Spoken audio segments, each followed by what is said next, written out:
And I've been working on that book, which should come out soon.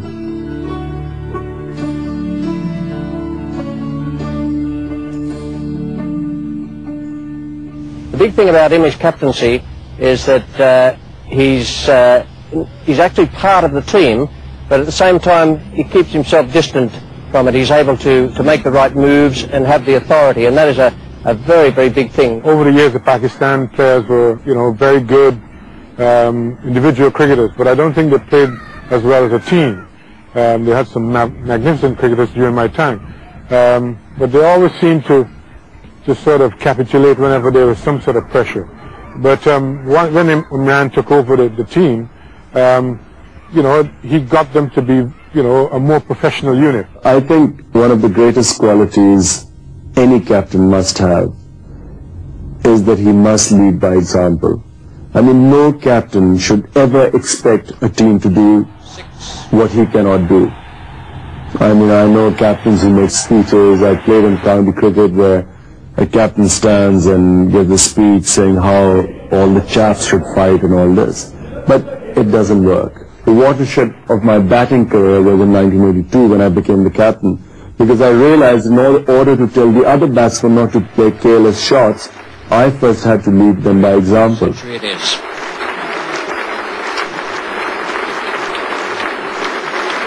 Imran Khan stood fast when the others were collapsing. Went through some very frustrating moments, but there's a half century for him. When we went to India in 1987, I think no one expected us to win because India had an outstanding batting lineup, and they had these spinners who had the reputation to bowl well on spinning wickets, and they produced spinning wickets against us. But we had a team which fought all the way.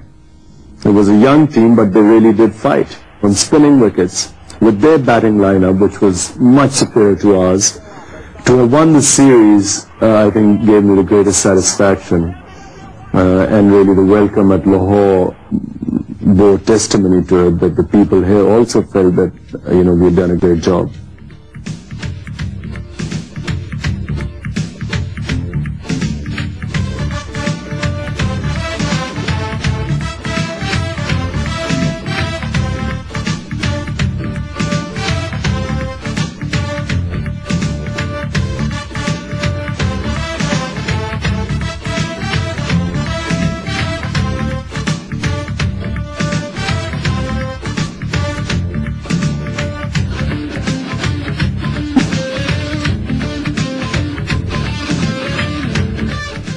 The team spirit from India carried on to England. When we got to England in '87, England were on a high. They had just won the Ashes. Gatting was the captain. They had an excellent team. For a long time, they hadn't had a team as strong. Their confidence was up.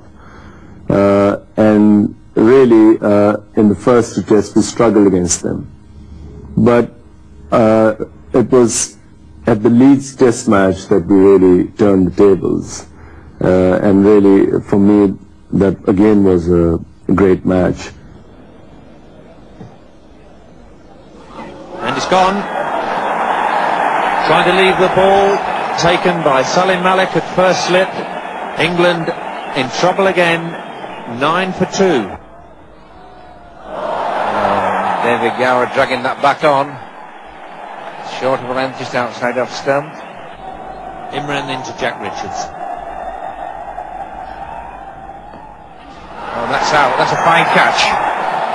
Imran swinging the ball in, just make it bounce a little, going off the shoulder of the bat, pretty quick. He does it short leg there, and a very good catch. Imran Khan takes his 300th Test wicket.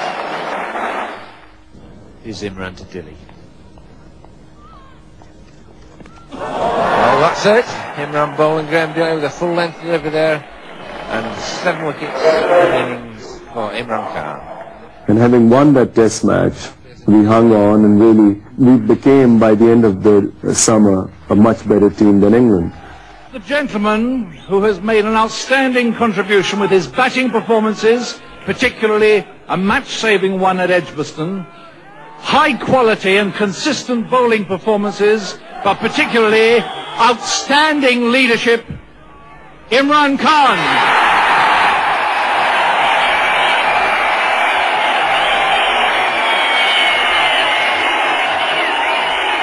Strangely, when we got to England, I could not understand why the British media treated the Pakistani team the way it did. I mean, personally, they treated me very well. But for some reason, whatever the Pakistan team did was interpreted as cheating, or it was as if we were trying to get some unfair advantage. I mean, in one case, 2 of our players had to go off because they were injured. And the press next day, I mean, one of the tabloids published a headline that Pakistani cheats, meaning that we were trying to substitute 2 poor fielders with 2 good ones. I mean, this attitude kept going throughout the summer. They put an umpire in one of the test matches who was clearly a controversial umpire. We had objected against him on the previous 2 tours, and yet he was thrust upon us for not 1 test but 2 test matches. And really it was, from that point of view, it was an ugly series, because the press was just waiting for us to make a mistake. They would jump on us. Our manager did not want to take it lying down, so he then attacked them openly. There was complete aggression from his side. And really what happened in Pakistan in the subsequent series, where the Gatting run affair took place, that was a direct result of the attitude of the TCCB in England regarding this particular umpire. I think this can easily be avoided. To avoid indiscipline on the cricket field, the only alternative the ICC has is to appoint neutral umpires.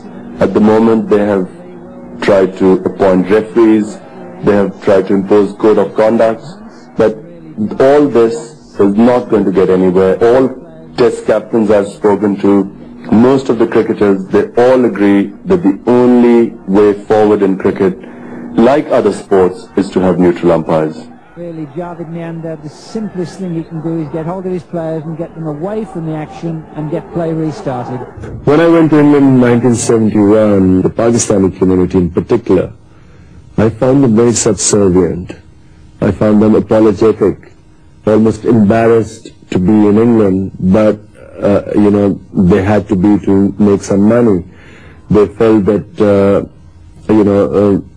they had to make excuses all the time for being there.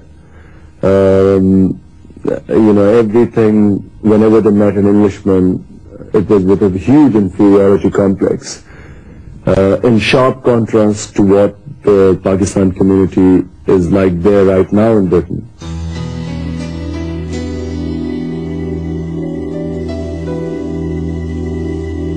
At this moment, I have no designs at all to enter politics.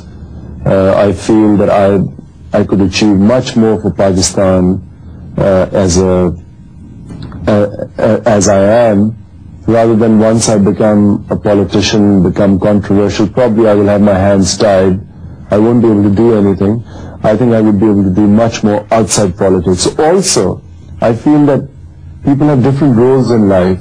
Not everyone should become a prime minister and then he can do something for the society. I think in our own capacity, all of us can do a lot for the society. My mother was also very keen to see Imran married, settle down and have children. And at one point she nearly convinced him. She told him she'd found a girl for him and that she was not going to take no for an answer. So she used all her motherly emotional blackmail on him and he agreed. But the next morning he came and told her that there's no way I'm going to get married, because he said, I had a nightmare last night in which I was married and all I saw was black. And if I get married it's going to be a disaster, and he convinced her that he shouldn't be married. I've never felt that I could do justice to marriage, because I felt that there were so many other things in my life. There was always so much happening that I never felt that I would be able to do justice, A, to my wife, and secondly, and more importantly, to my children. I feel that too many people enter marriage without knowing what it entails, and they try and still lead the life of a bachelor.